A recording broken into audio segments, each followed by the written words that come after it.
njengalabo babuye bahlangana bayophinda bahlangane futhi. Isikhathi nesikhathi umuntu onemimoya noma onezithunywa ngisho ngathiwa idlozi noma ngabe muphi umoya onawo abantu abadala into enemimoya phakathi kufika izikhathi lapho khona kumele uthi khum kwizinto zasemhlabeni, uthathe isikhathi uke uzibheke ubuwena, uke uzibheke ingaphakathi, uke ube honest ngawe ukuthi ungumuntu onjani nokuthi kwizinto ezenzeka kuwena kungabe iziphi izizathu ezenza ukuthi zenzeke, ngoba imithetho yendalo iyasho ukuthi kwinto eyenzakalayo kunesizathu. Manje izizathu noma izisusa asizibheki, siyayisibheka sesikenkingeni. Ngaleyo ndlela-ke siphinde kuleyo nkinga. Cause and effect umthetho wendalo ongasoze wafadaba ohlele khona.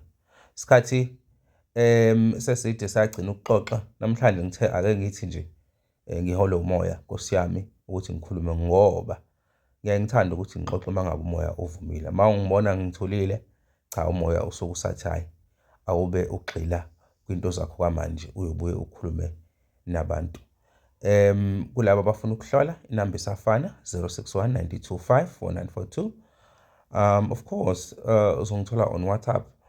Imigomo nemibandela cha ayikho ngaphandle kokuthi-ke Nkosi yami ebusuku ningaba ungifonela mase sekudlule u9 ngaphandle uma kuyi-emergency. Sikhuluma nabantu bezithunywa, abantu bamathongo, siyakhulisana Nkosi yami. Sizokhuluma ngezinto nje zokuthi njengoba singabantwana bemimoya ikuphi ekumele sikukhumbule ngoba fanele sikhumbuzisane ngoba siyakhohlwa.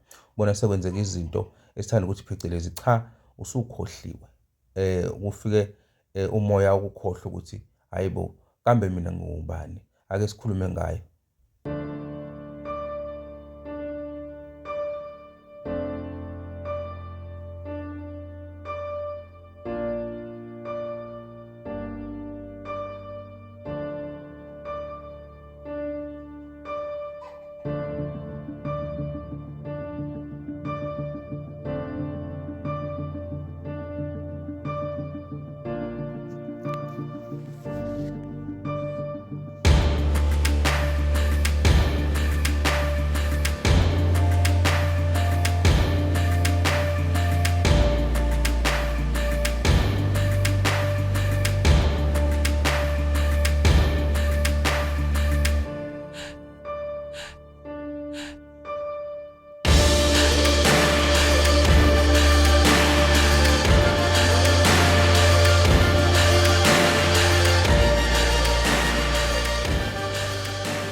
Alright, siyabingelela konke amakhona omhlaba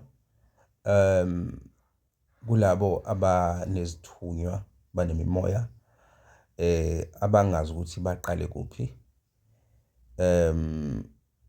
Ikhona uhlelo ngithi-ke mina ngiyakwazi ukuqalisa kodwa okuningi komele ukuthi uqhubeke. Uhlelo-ke Nkosi yami-ke lwemfundiso yesithunywa, first commandment ngiyayiletha yesithunywa sikhulisane. Of course kunenkanyiso yakhona ekhona, kepha-ke okuningi sikukhuluma efonini ngoba ngisebenza kakhulu ngabantu abakude. Umthandazo wezizwe, umthandazo wezizwe zamanguni, umzimela wakoMbelu. Mntwana kamoya, khona isikhathi lapho khona esifikayo, isikhathi sokukhohlwa, right? Isikhathi sokukhohlwa senziwa izinto eziningi, kepha isikhathi sokukhohlwa isikhathi esiningi senziwa ukuthi izinto zakho ozifisayo empilweni azenzeki ngendlela osifisa ngakhona, futhi uyazi ukuthi imbangela yalokho ingoba unalesi siphiwo esingakhulumi esivele sithule ongazi ukuthi usukephi uhlanganise nani. Abantu abaningi banako ukuthi batshela ukuthi buza idalwa zakho ukuthi wenze njani, basho ngey'ndlela zabo, kepha uthole ukuthi akwenzeki lutho. Khumbule, iy'dalwa ziyaqhenya, ngeke ziyenze into usafuna wena, ziyenza ngesikhathi sazo. Into awuyisukeli, kepha into uyayimanifesta ukuthi ize kuwena. Ungasukeli ukuthi ufise ukuthi iy'dalwa ziphendule ngokushesha noma zenze into oyifunayo ngokushesha. Leso sikhathi leso-ke siyakwenza ukuthi ukhohlwe ukuthi ngubani, uzithuke suwenza noma usuwela ezintweni zasemhlabeni. Ungaboni ngasolinye nabantu okanye ukuxabana okanye ukuba khona komsindo empilweni yakho, ngoba sikhona isikhathi esifikayo kube khona nje umsindo nengxabano ngaleso sikhathi-ke manje ebese kuba khona ama-emotions nenzondo khona phakathi. Izinto zasemhlabeni ziyasenza ukuthi sikhohlwe ukuthi singubani, sinemimoya, kanti umuntu onemimoya uphila ngama-guidelines. Izimo zothando ezinye zezimo eziwudidayo umqondo, uyabona, njengoba sinemimoya isikhathi esiningi si-lonely, we yearn for lowo muntu loyo ukuthi Nkosi yami ngathi ungaba naye umuntu ozoba naye, ozoku-understanda, ngoba futhi umuntu uma sesondele kakhulu kuwena uma ngabe unemimoya uyaye nesidina, kanti futhi uma sesekude kakhulu kuyaye kube buhlungu. Manje impilo yethu, impilo yokuthi ifanele yonke into yethu ihleli ibhalansile, kungabi khona okwenza kakhulu, kungabi khona okwenza kancane, konke ukwenza ngokulingana. Ngaleyo ndlela uyakwazi ukubhalansa. Manje akekho noma bambalwa abantu abazo-understanda leyo nto, akwazi ukuthi amelane nokuba nawe noma athandane nawe. Leyo nto leyo iyakwenza lolu sizi lokuba lonely liyakwenza ukuthi ukhohlwe ukuthi ungubani. Izimo zokuhlangana nabantu, abantu sihlangana nabo emsebenzini, abantu sihlangana nabo emphakathini, ebese ungena ugxile shi kwizinto ezenziwa abantu, kungabe ukunaka izinto zama-social network, izindaba, ama-gossip, izinto ekuthiwa phecelezi ziyatrenda, ukuthi kugqokwa kanjani manje, kukhulunywani, kulalelwani, kudliwani, kuyiwaphi. Zonke izinto zasemhlabeni esifundzwa zona abanye basemhlabeni, abanye abantu esiphila nabo la kulo mhlaba, ziyakwenza ukuthi ukhohlwe. Kahle kahle isu lemimoya eminyama, imimoya eminyama ikhaliphe kakhulu. Imimoya eminyama ifike ikhande ishintshe ingqondo, ngoba ingqondo iyakwazi ukuthi yakheke, ingqondo iyakwazi ukuthi iphekeke njengekhompyutha, uyiprogramme. Imimoya eminyama ifike iprogramme ingqondo ukuthi ikutshele wena ukuthi this is what you need this. Uma kodwa uhlala phansi uthatha ukubheka, uye uzibuza ukuthi ngempela lezi zinto engithi ngiyazifuna ngabe ngiyazidinga yini? Ingakho-ke kwesinye isikhathi izinto esizicelayo kubantu abangasekho noma iy'dalwa zethu aziyenzi sense kubona, uthi ufuna izinto zasemhlabeni bavele bakubone, ngoba kubona it doesn't make sense. That's why it's important to communicate nedalwa. Usho ukuthi ngiyayifuna imoto ngoba kuno-1 no-2 no-3. Usho ube honest. Ngiyayifuna imali ngoba kunale ego le engifuna ukuthi ngiyibooste, ukuthi manginale mali ngifuna ukuba ngakhumuzi kubuke kubonakala ukuthi cha, i-success ikhona. Iba honest kwisithunywa sakho. Ungathi ngifuna ukwakha umuzi noma ngifuna ukuvusa umuzi wakobaba. Khuluma iqiniso. We are ruled by egos. We are ruled by ukukhukhumeza. You must embrace that side of yourself, the dark side of yourself, ukuthi I am this, as much as ngumntwana wesunya, but at the same time because you're still a human being. So honesty ibalekile mangabe uzokhuluma, especially kakhulu laba abanezithunywa. Ungaqamba manga khuluma nje into njengoba injalo ukuthi mina ngilokho futhi mina ngenza lokho. Ezinye izinto kumele zisidlule, kumele zifike zisidlule. In fact, izinto eziningi zasemhlabeni kumele zisidlule.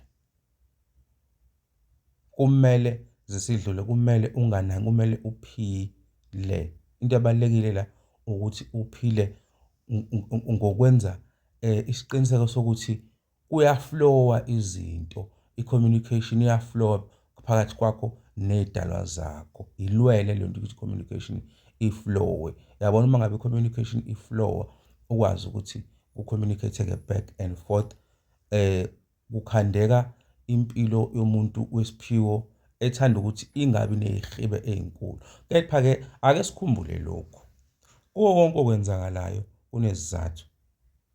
Kuzo zonke izizathu kuney'mfundiso, kuzo zonke iy'mfundiso kuneminyango eyovulwa ilezi imfundiso. Unabantu abasemuva kwakho abazobe sebumnyameni oyofika nekhandlela lokukhanyisa iy'mpilo zabo ngoba ufundile ngokudlula. Into-ke yomuntu akamoya ukuthi into ukuze uyifunde yenzeka kuwena personally. Ibhlungu-ke leyo-ke ukuthi kwenzeke into ube ne-experience through ube ne-understanding yento through personal experience, ungezwa ngokuthi ngoba masezenzeka izinto kuthina kuyaye kube buhlungu, kodwa futhi uyakwazi ukuthi ukhomande ukuthi izinto zingabi buhlungu mazenzeka, zingakulimazi. Ingakho-ke mangabe sikhuluma ngokuthi ingqondo ayiqeqesheke uku-accepta izinto, ukusukela amandla, ukusukela ukuba phezulu kunabanye abanemimoya kuyakwenza uzikhohlwe ukuthi ngubani. Kusawumsebenzi we-ego loyo, uyabo? Kusawumsebenzi wani? We-ego, iwele lakho lobumnyama. Ungayisukeli lento, kepha iba nendlela yokuthi lento ikwazi ukuthi isukele wena. Hhayi ukuthi uyizibe, kepha enza izinto uma kufanele uzenze. Bekade wagcina ukushisa amakhandlela, ngamhla kufika ingqondo ukuthi ngathi ungashisa amakhandlela, ungayizibi leyo ngqondo, washisa amakhandlela. Mokade wagcina ukuya emfuleni, makufika ingqondo ethi hamba emfuleni, ungayizibi leyo ngqondo, hamba emfuleni. Makufika isikhathi ufika umoya othi hayibo ngathi ungayehlane noma entabeni, ungawuzibi leyo moya, hamba uye ehlane. Umoya ungawuzibi mangabe usukhulumile ngoba umoya iwona okwazi ukuthi ukusebenze since singenawo amandla anele ukuthi sizisize. Ingakho kufika lezi ziphiwo to assist ekukhuleni kwethu ngoba sizofunda, sizokhula la kulo mhlaba mntaka moya. Isikhathi sokudideka ngesiphiwo sakho isikhathi esihle kakhulu ngoba emva kwesikhathi sokudideka ukuthi kwenzakalani kanti ngami nalesiphiwo sami sesithunywa noma edlozi.